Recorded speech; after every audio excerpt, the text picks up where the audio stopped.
Hello guys, good afternoon, welcome back to my channel. শুরু করছি আমি আজকের ভিডিওটি। আর আজকে একটু টাইমটা চেঞ্জ করে নিলাম।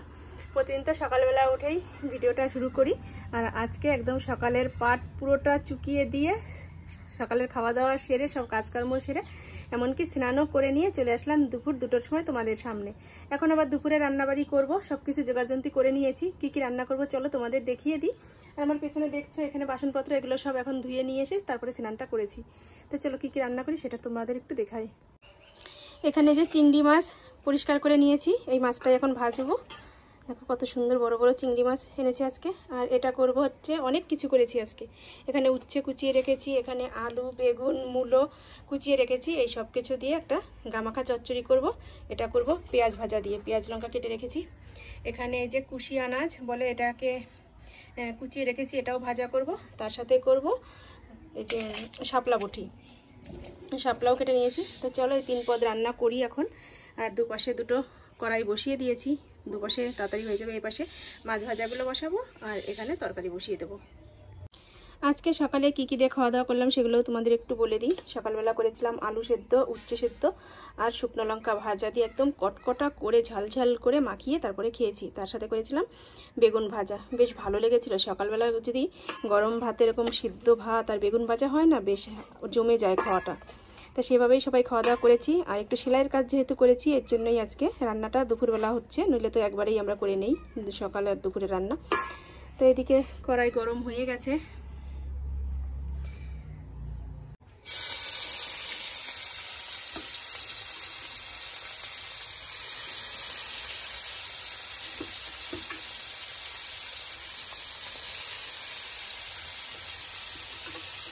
মাছ ভেজে তুলে নিলাম। এই যে দেখো কত সুন্দর হয়েছে চিংড়ি মাছ ভাজাগুলো। আর এখানে এখন এই কুশিয়া মাছগুলো ভাজবো। জিরে আর রাঁধুনি ফোড়ন দিয়ে দিয়েছি। আর এই সাইডে হচ্ছে মূলো আলু ওইসবের চচ্চড়িটা বসিয়েছি, পরিমাণে ধুমো উঠছে। আর এখন 3টে বাজে, আমার একটু না নপড়ায় যাওয়ার কথা ছিল, কিন্তু আবার সবাই নুন হলুদ দিয়ে দিয়েছি এর মধ্যে। এখন ঢেকে দেবো ভালো করে নাড়াচাড়া করে। আর অনেক দিন পরে আজকে দুপুরবেলা রান্না করছি, তো অন্যরকম লাগছে একটু, মানে মনে পড়ে যাচ্ছে আজ থেকে প্রায় 5-7 বছর আগের কথা। আমার শ্বশুরবাড়িতে আগে প্রতিদিন দুপুরবেলা রান্না করতে হতো। সকালে তো সিদ্ধ ভাত করতে, আজকে রান্নাটা ঠিক সেই সিস্টেমেই হয়েছে। সকালবেলা সিদ্ধ ভাত করেছি, দুপুরবেলা এখন মাছের তরকারি করবো, আর রাত্রে যাই হোক কিছু একটা করবো। মানে শ্বশুরবাড়িতে এইভাবেই রান্নাবাড়ি করতাম। ছোটবেলা থেকে দেখেছি মাকে দুবার রান্না করতে, সকালে রান্না করতো, সকাল আর দুপুর দুবার খেতাম আমরা। মানে সকালবেলা বাজার করতো, মাছটা আনতো, একবারে সকাল আর দুপুর দুবার খাওয়া দাওয়া হতো। আর তারপরে রাত্রে আবার রান্না করতো। আর আমার বিয়ের পরে শ্বশুরবাড়িতে 3বার রান্না করতাম। শ্বশুরবাড়িতে সবাই 3বার রান্না করে। সকালবেলা সিদ্ধ ভাতটা কিছু একটা করতো, আর দুপুরবেলা মাছের তরকারি করতো, রাত্রে আবার সিদ্ধ ভাত করতো। এইভাবেই রান্না করেছি। তো আজকে আবার সেই দিনটা মনে পড়ে যাচ্ছে যে শ্বশুরবাড়িতে যেই সিস্টেমে রান্না করতাম, সকালবেলা সিদ্ধ ভাত খাওয়া দাওয়া করে সব কাজকর্ম সেরে স্নান করে নিয়ে আবার দুপুরে রান্না করতাম। আজকে ঠিক সেরকমই হয়েছে, তো বেশ ভালোও লাগছে। আর 3বার যদি গরম ভাত খাওয়া যায় তাহলে তো বেশ ভালো হয়, কিন্তু 3বার তো এখন আমরা গরম ভাত খাই না, 2বার খাই। যেহেতু কোনো দিন একবারও খাওয়া হয়। সকালবেলা চা বিস্কুট মুড়ি টুড়ি কিছু খাই, আরও তো অন্য কিছু অনেক রকম কিছু খাওয়া হয়। দুপুরবেলা খাওয়া দাওয়া করলাম, আবার রাত্রে রুটি খেলাম, এভাবেও হয় কোনো দিন। আবার কোনো দিন 2বারও ভাত খাওয়া হয়। মানে যেদিন যেরকম পরিস্থিতি থাকে, যেরকম ভাত থাকে, সেদিন সেভাবেই চলি।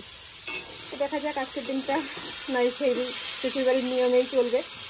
তো এদিকে ভাজা হয়ে গেছে, এগুলো চচ্চড়ির মতন হয়ে গেছে। এটা এখন নামিয়ে নেব, মাছ দিয়ে দেবো। চলে আসলাম একটু ফল কাটতে। যে নিয়ে নিয়েছি একটা নেসপাতি, একটা আপেল আর একটা শরবতি লেবু। এগুলো কেটে এখন মাকে দিয়ে আসবো খাওয়ার জন্য। তো চলো কেটে নিই, কেন খোসা ছাড়িয়ে দিতে হবে, খোসা না ছাড়ালে মা খেতে পারে না। আপেলের নেসপাতির খোসা ছাড়িয়ে দেবো, আর লেবুটা তো এমনি কাটবো।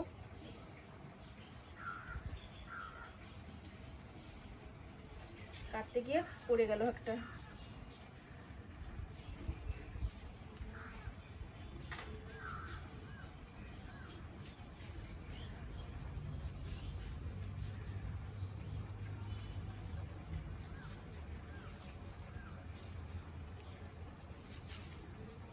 এই যে এভাবে কেটে নিলাম, সবকটাই এরকম চিরচির করে কেটে নেব। ফল কাটা হয়ে গেছে, এই যে এখন মাকে দিতে যাবো। এগুলো এরকম করে কাটলাম চিরচির করে, দেখা যাক। সব কটা হয়তো খাবে না, তো যে কটা খায় খাবে, না খায় থাকবে, অন্য কেউ খেয়ে নেবে। মাকে ফল দিয়ে চলে আসলাম, আর এই যে এখন মাছগুলো দিয়ে দেবো এর মধ্যে।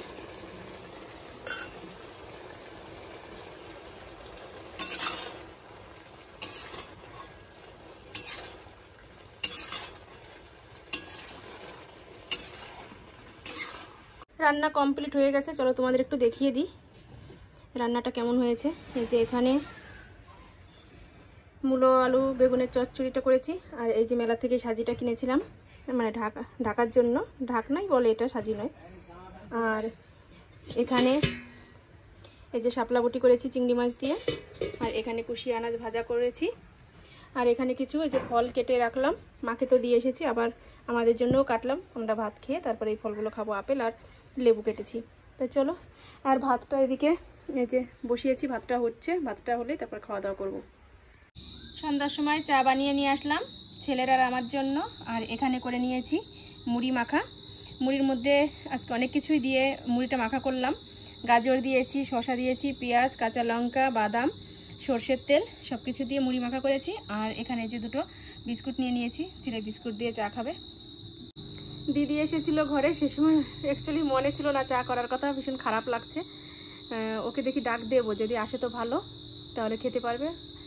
আর ও একটা ব্লাউজ নিয়ে এসেছিলো, সেটা সেলাই করে দিলাম। বসেছিল অনেকক্ষণ, গল্প টল্প করলাম, কিন্তু আমার একটুও খেয়াল নেই যে সেই সময় চা করলে আমরা দুই বোন মিলে একসাথে চা খেতে পারতাম। আর ছোটো বোন তো আজকে বাড়ি চলে গেছে সকালবেলা, ওর যে নবদ্বীপে বাড়ি, সেই ছোটো বোন চলে গেছে। তো চলো চা খাই, আর দিদিকে ডাক দিয়ে দেখি যদি আসে তো তাহলে ওকে নিয়ে একসাথে খাবো। চা মুড়ি খাওয়া হয়ে গেছে, আর এখন ফ্রিজে এসেছি একটু জল নেওয়ার জন্য।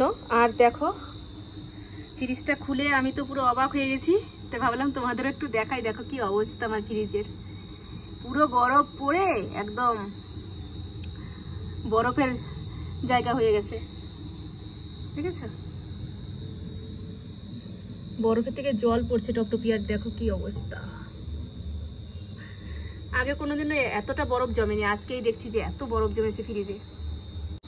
এখন যাব একটু দোকানে, কিছু জিনিস কিনতে হবে, মানে টুকটাক জিনিস, যেমন ঘরে চা পাতা নেই, তারপর বিস্কুট নেই, এগুলো সব আনতে হবে। কারণ চা খেলাম তো, যেটুকু ছিল সেটুকু যে এখন করে নিয়েছি, এখন আবার মানে আনবো।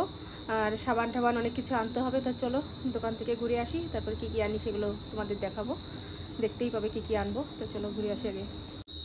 এই যে দোকান থেকে চলে আসলাম, আর কি কি এনেছি তোমাদের একটু দেখাই, দাঁড়াও আমি একটু বসে নিই। এই টুকটাক একটু বাজার এনেছি, কারণ এগুলো আমার সবসময় লাগে, এই জন্য আমি এগুলো এক্সট্রা করে আবার নিয়ে আসলাম। আর বাবা তো আনেই সবসময়, যেটা যেটা আনতে হয়। তো প্রথমেই নিয়ে আসলাম চাউমিন। মা চাউমিন খেতে চাচ্ছে কিছুদিন ধরে, বলছে আমাকে একটু চাউমিন করে দিস। তাই চাউমিন নিয়ে আসলাম, দেখা যাক কালকে সকালে চাউমিনটা বানাবো, ব্রেকফাস্টে চাউমিন করব। আর এখানে রয়েছে একটা টোস্ট বিস্কুট, এটা নিয়ে আসলাম। এক পাতা চা পাতা নিয়ে এসেছি। চাউমিন খাওয়ার জন্য একটা সস নিয়ে আসলাম,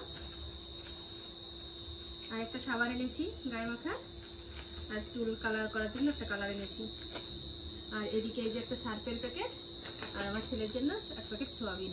এই হচ্ছে আমার মানে বাজার করলাম। আর বাজারে যখন যাই তখন তো বড় বাজার করাই হয়, এখন এই সামনের দোকান থেকে এই অল্প কিছু নিয়ে আসলাম। আর এখন সেলাইয়ের কাজে বসবো, ছেলে সেলাইয়ের কাজগুলো নিয়ে এসেছে, ওগুলো করতে হবে। আর রাত্রে দেখা যাক, ভাত রান্না করেছি, অল্প কিছু ভাত আছে, যদি ওই ভাতগুলো খাওয়া হয়ে যায়, তারপরে যদি কম পড়ে মানে শর্ট পড়ে, তাহলে ছেলের জন্য দুটো রুটি বানাবো, মানে তাহলে আর আমরা ভাত খাবো না, বাবা দাদা ওদের ভাত দেবো, আর আমরা হচ্ছে রুটি বানিয়ে খাবো। তো চলো আবার করে আসছি, এগুলো সব জায়গা মতো রেখে আসি। আর এখন একটু কাজ করবো, সেলাইয়ের কাজে বসবো, কাজ করে পরে আবার তোমাদের সাথে দেখা হচ্ছে। সেলাইয়ের কাজে বসেছি, আর এইমাত্রই লাইটটা কেটে গেল, বুঝতে পারছি না লাইট কেটে গেল না হোল্ডার নষ্ট হয়ে গেছে।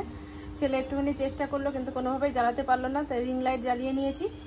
এই রিং লাইট জ্বালিয়েই এখন কাজ করছি। এই যে কাজ নিয়ে বসেছি, আর এই দেখো লাইটটা জ্বালিয়ে নিয়েছি, আর এখানে ফ্যান চলছে। তো চলো, এখন তো কথা বলতে পারবো না, ফ্যানের আওয়াজ আসছে প্রচুর। কাজ করে নিই, কাজ করে তারপর আবার তোমাদের সাথে কথা বলছি। সেলাইয়ের কাজ কমপ্লিট করে খেতে বসলাম এখন। আর আজকে আমার ছেলে আমাকে একটু হেল্প করে দিয়েছে, আজকে রুটিটা ও বানিয়েছে, এর জন্য তাড়াতাড়ি হয়ে গেল, নইলে এখন আমাকে বানাতে হতো রুটি, কারণ এইমাত্রই কাজ শেষ হলো। তাই চলো ছেলের বানানো রুটি এখন খাই, খেয়ে তারপরে ভিডিওটা শেষ করব। আর কি কি নিয়ে বসেছি খেতে চলো তোমাদের একটু দেখিয়ে দিই। এই যে ছেলের হাতের বানানো রুটি, আমি 2টো রুটি নেব। আর এই যে এই রুটিগুলো কটা 4টে 5টা রুটি আছে, এগুলো ছেলে খাবে। আর দুপুরে রান্না করা সেই সবজিগুলোই রয়েছে, সেগুলো দিয়েই খাওয়া দাওয়া করবো এখন।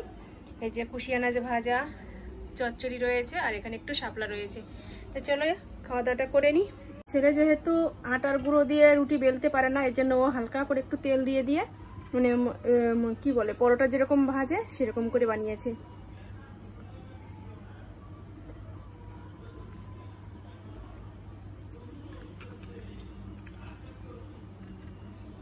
আর এখন রাত 10টা বাজে। তো চলো ভিডিওটা আজকের মতো এ পর্যন্তই রাখছি। তোমরা ভালো থেকো, সুস্থ থেকো, আর আমার চ্যানেলটি সাবস্ক্রাইব করে দিয়ে আমার পাশে থেকো।